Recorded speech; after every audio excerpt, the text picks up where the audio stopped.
nuestro showroom de Capurro o consulta nuestros puntos de venta en www.donbaes.com. Don Baes, moda eco-chic para regalar. Sebel Uruguay presenta el siguiente espacio.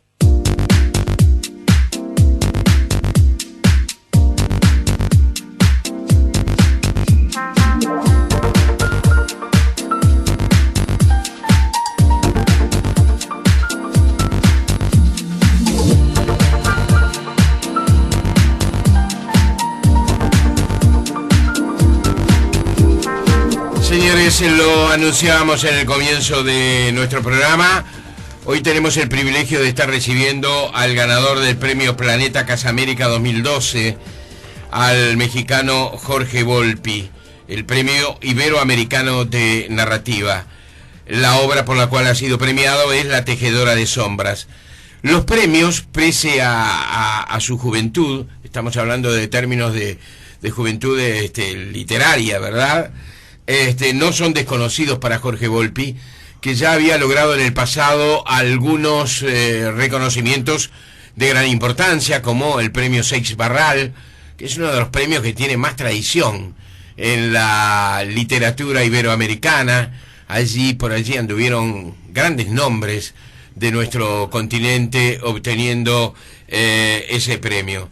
Hay quienes dicen que Jorge Volpi, que es un nombre que de pronto comienza a circular más fuertemente aquí al sur del continente de lo que lo estaba haciendo hacia un pasado más o menos cercano. Jorge Volpi es uno de los líderes más importantes que tiene la literatura a través de los nombres nuevos en nuestro continente.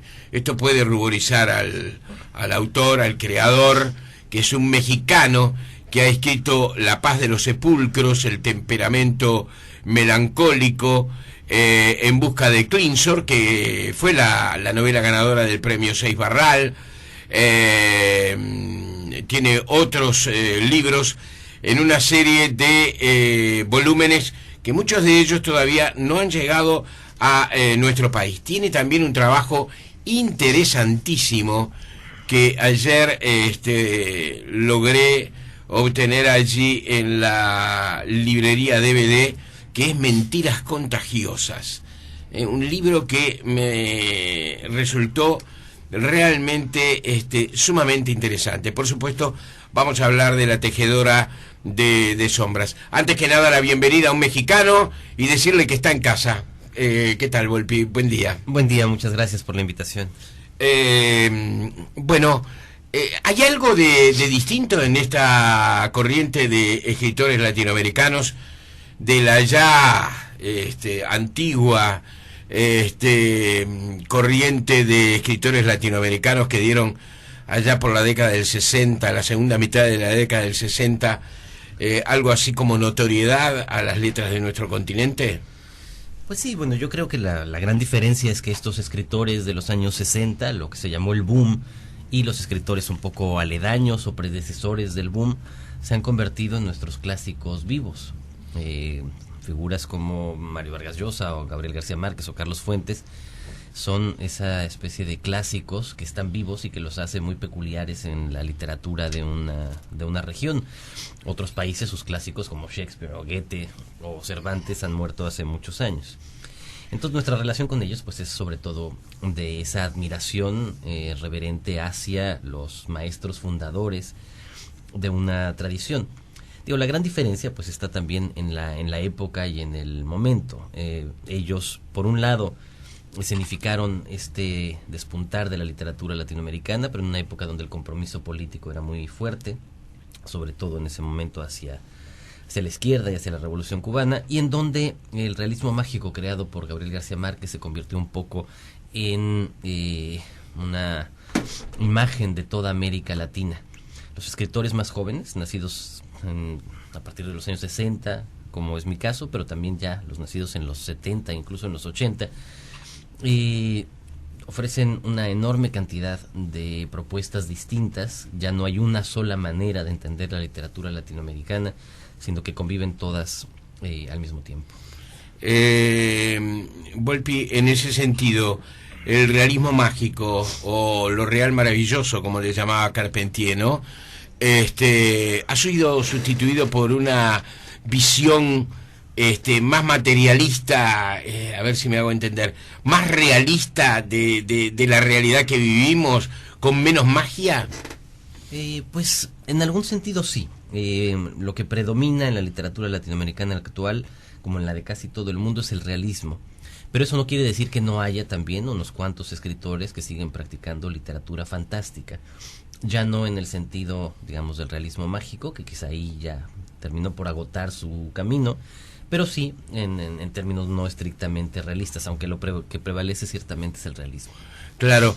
La trayectoria de Jorge Volpi ha ido creciendo en la consideración internacional, como decíamos, es decir, ya leíamos muchos elogios a propósito de sus trabajos, no solamente narrativos, sino también sus trabajos que tienen que ver con la teoría prácticamente literaria, ¿verdad? O el análisis de la literatura como fenómeno, el papel del lector, el papel del escritor, etcétera, etcétera.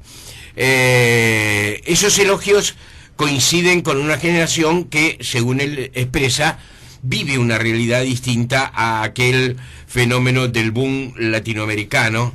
Y esto del boom latinoamericano lo señalamos porque hay quienes señalan que está existiendo un florecimiento en nuestro continente de nuestra literatura. Volpi señalaba, por ejemplo, aquella era una generación que además de escribir tenía otros compromisos, los compromisos, por ejemplo, políticos de un continente incendiado en ese momento, en los enfrentamientos entre militares y guerrilleros, el peso de la Revolución Cubana, el pro y contra de la Revolución Cubana. ¿Hoy estás pro o contra de la Revolución Cubana para Volpi? Bueno, yo creo que a estas alturas la revolución en Cuba es esencialmente una dictadura. Ajá, bien. Pero este movimiento, y en lo que tiene que ver con Jorge Volpi, y en lo que tiene que ver con los escritores mexicanos, yo extendería para los periodistas mexicanos. Ellos están, digamos, enfrentando un desafío muy importante, que es la existencia del narcoterrorismo, ¿verdad? La situación tan comprometida que se vive en algunas zonas de México, pero que son realmente estremecedoras y sobre las cuales aquí hemos hecho muchos comentarios. Pero hay quienes señalan que, como ocurría con el Holocausto, marcando las diferencias entre un fenómeno y otro, no diciendo que es lo mismo, por supuesto, faltan palabras a veces para poder, como decía Primo Levi, describir esa realidad que tenemos ante los ojos. ¿Cómo actúa ese desafío que tiene México hoy? Bueno, en efecto, eso es el principal problema que atraviesa México actualmente. Desde hace 5 años hemos atravesado una ola de violencia inédita en nuestro país en los últimos 70 años. Que más de 30.000 muertos. No, ya estaba la cifra hacia 60.000 muertos en 5 años, que es una cifra propia de una guerra civil que no existe en México. Son muertos directamente ligados a la guerra contra el narcotráfico emprendida por el gobierno contra los narcos y a las batallas internas de los grupos, de los cárteles de narcotraficantes entre sí. Entonces, claro, es un problema gravísimo, son unas cifras enormes. Pero que por el otro lado, como usted muy bien decía, tampoco hay que creer siempre a la sobresimplificación que a veces nos dan los medios. Eso no quiere decir que tampoco que todo el país esté sumido en una violencia del narcotráfico y que por supuesto hay zonas del país tan tranquilas como Uruguay. Sí, eso está clarísimo. Además está muy claro para muchos uruguayos que viajan o han viajado recientemente para México, un país que fue muy generoso con los uruguayos en los tiempos muy complicados de la dictadura. Y está muy claro que, si bien es cierto, no es casual que esto esté ocurriendo en México, esta es como una especie de laboratorio de algo que puede ocurrir en cualquier otro país, en cualquier momento. Es decir, la sustitución, ¿verdad?, o el desafío que plantean a los estados, grandes mafias, poderosas económicamente y en armamento. Bueno, nosotros, podría ocurrir en cualquier otro lugar, pero quizá ocurre en México de esta manera porque nosotros estamos justo en la frontera más transitada, más difícil y más peculiar del mundo. La más frontera ancha. Más ancha entre un país del primer mundo y un país en vías de desarrollo. Un país del primer mundo que es al mismo tiempo un gran consumidor de drogas y un gran productor de armas, que provoca que en México se compren miles de armas en Estados Unidos, que eso se puede hacer libremente, que provoca justamente tantas muertes en México, y que también provoca que las cadenas de tránsito de droga y de producción de droga ahora pasen todas por México para llegar a ese mercado estadounidense. Entonces ahí está también la peculiaridad del caso y lo que lo hace tan difícil de resolver simplemente con una estrategia militar. Sí, tan lejos de Dios y tan cerca de los Estados Unidos. Exacto. ¿Se puede aplicar eso hoy? Sí, otra vez, estos 60,000 muertos que cargamos nosotros Sí. son esencialmente para satisfacer la demanda de droga de Estados Unidos. Claro. ¿Has podido ingresar en ese mundo? ¿Has entrado en Ciudad Juárez? ¿Has entrado en las ciudades más complicadas? Tijuana. Exacto, es que va variando. El mapa, digamos, de la violencia en México ha ido variando. He estado en Ciudad Juárez, por supuesto, que es una ciudad que poco a poco se ha ido recuperando, sobre todo porque es el lugar donde el gobierno más ha invertido para tratar de frenar la violencia. Mientras que la violencia se ha recrudecido ahora en otras zonas. Por ejemplo, incluso en la propia Monterrey, que es la ciudad más grande del norte de México, una gran ciudad industrial. Sí, sí. Ahora hay una enorme violencia ligada con el narcotráfico ahí. Hay estados que prácticamente todas las ciudades importantes están asediadas por el narco, por ejemplo Tamaulipas o Coahuila, que desde luego he podido visitar en algunos momentos, y uno siente, incluso en Monterrey, cierta sensación de estado de sitio. La gente realmente ha dejado de salir por la noche en estas ciudades grandes, temerosos de la violencia ligada con el narcotráfico. Claro. Además, el peso de los grandes, de las grandes personalidades. Estoy tratando de recordar el nombre de una de las figuras más notorias, que es uno de los... Está en la lista de Forbes incluso. El Chapo Guzmán. El Chapo Guzmán, que es un personaje absolutamente legendario, ¿no? Surgido de lo más hondo de una zona de miseria mexicana, y esto no tiene que causar rubor a un mexicano, porque las reservas de miseria en nuestra América son muchas y están muy distribuidas en casi todos los países, hasta convertirse en una especie de fantasma que es adorado por unos y perseguido por otros.